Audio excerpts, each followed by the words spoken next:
Subscribe करें GST platform YouTube channel को और बेल आइकन प्रेस कर लें जीएसटी और इनकम टैक्स की वीडियोस सबसे पहले देखने के लिए। गुड मॉर्निंग फ्रेंड्स,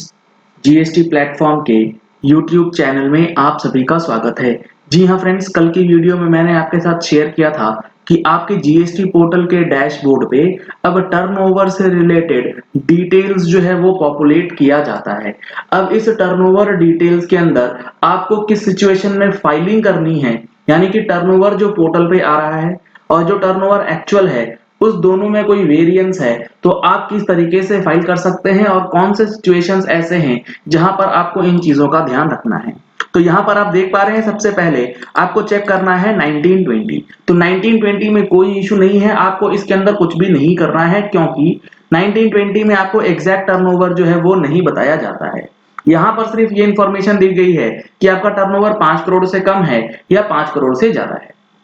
अब इसके बाद अगर आप चेक करेंगे 20-21 का, तो यहां पर जो है एक्चुअल टर्नओवर यानी कि जो एग्जैक्ट टर्नओवर है वो आपको बताया जाएगा एस्टिमेटेड एंड जो आपका रिटर्न फाइल हुआ है उसके बेसिस पे। अब यहां पर एक ऑप्शन है आपके पास व्यू एंड अपडेट का, तो इस व्यू एंड अपडेट को कब यूज करना है और कब नहीं, क्योंकि यहां पर आप देख पा रहे हैं क्लोजर डेट जो है वो 31 अगस्त दी गई है और फाइलिंग का ऑप्शन भी यहां पर दिया गया है। और इसको बिल्कुल भी हल्के में मत लीजिएगा क्योंकि यहां पर जो आप डिटेल्स पुटअप करेंगे वो आपका टैक्स ऑफिसर वेरीफाई करने के बाद इसे 11 अक्टूबर 2021 तक चेंज कर सकते हैं। तो यहां पर आप एडवाइजरी अगर पढ़ेंगे तो एडवाइजरी के अंदर बिल्कुल क्लियरली ये मेंशन किया गया है नोट के अंदर कि taxpayers are expected to use this functionality, यानी कि जो व्यू एंड अपडेट वाला फंक्शनैलिटी है ये तभी यूज करना है only if there is a discrepancy observed by them in the system calculated turnover as per the calculation logic mentioned above। कहने का मतलब है कि ये जो सिस्टम कैलकुलेटेड टर्नओवर यहां दिया गया है इसके अंदर अगर आपको कोई डिफरेंस लगता है, डिफरेंस किस चीज से, जो कैलकुलेशन लॉजिक इन्होंने दे रखा है कि ये जो आपका टर्नओवर है ये किस लॉजिक के अकॉर्डिंगली आपका कैलकुलेशन जो है वो किया गया है, तो इस लॉजिक को यूज करते हुए अगर आपका टर्नओवर कुछ और निकलता है और यहां पर सिस्टम कंप्यूटेड टर्नओवर कुछ और है तभी आपको यहां पर turnover reported by the tax payer वाले कॉलम में जो है वैल्यूज एंटर करना है। अदरवाइज आपको ये वाला कॉलम नहीं भरना है अगर आपने अपना चेकिंग कर रखा है कि लॉजिक जो यहां दी गई है इस लॉजिक के हिसाब से भी सिस्टम कैलकुलेटेड टर्नओवर इतना ही बनेगा, तो कोई भी इसमें आपको दिक्कत नहीं आई।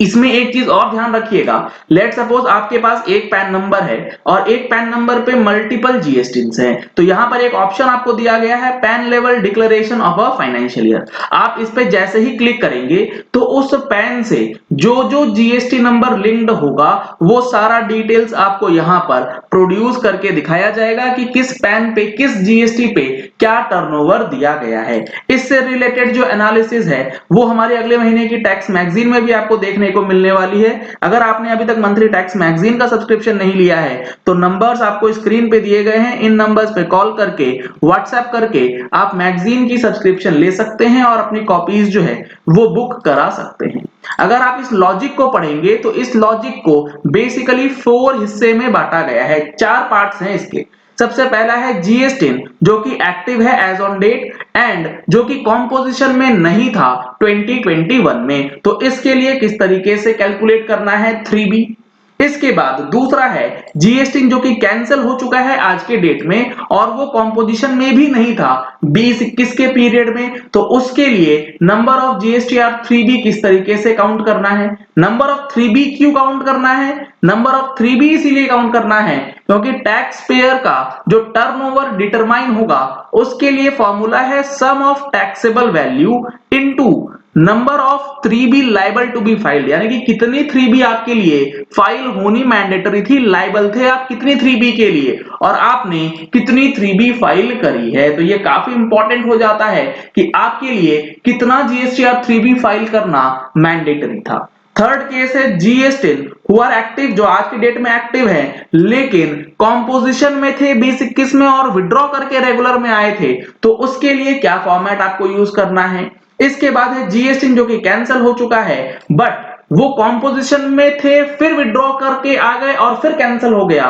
तो आपको किस तरीके से नंबर ऑफ 3B जो है वो कैलकुलेट किया जाएगा। तो ये 4 कैटेगरीज हैं जिसमें आपको डिस्ट्रीब्यूट करना है अपने आप को कि किस कैटेगरी में है, और फिर अकॉर्डिंगली इस फॉर्मूले के आधार पे अपना टर्नओवर जो है वो चेक कर लेंगे। अगला जो है वो है 21-22 से रिलेटेड, जो अभी हमारे पास करंट चल रहा है। तो इसमें अगर आप चेक करेंगे तो यहां पर जो रिटर्न्स आपने अभी तक फाइल कर दी हैं उसके बेसिस पे जो रिटर्न डेटा है वो शो कर देगा। इसमें आपको अभी कुछ भी नहीं करना है, ये सिर्फ डिस्क्लोजर पर्पस के लिए है कि आपने जो रिटर्न्स फाइल करी हैं वो इतने ही अमाउंट की आ रही है या नहीं आ रही। क्योंकि यहां पर आप देखेंगे तो नोट के अंदर ये बातें यहां बताई भी गई हैं कि जो वैल्यूज हैं ये 20 जुलाई तक अपडेटेड है, और ये डेटा कब तक अपडेट होगा, ये डेटा जो है वेरिफिकेशन के लिए 11 अक्टूबर 2021 के बाद आपका टैक्स ऑफिसर वेरीफाई कर लेगा, उसके बाद प्रॉपरली ये अपडेट जो है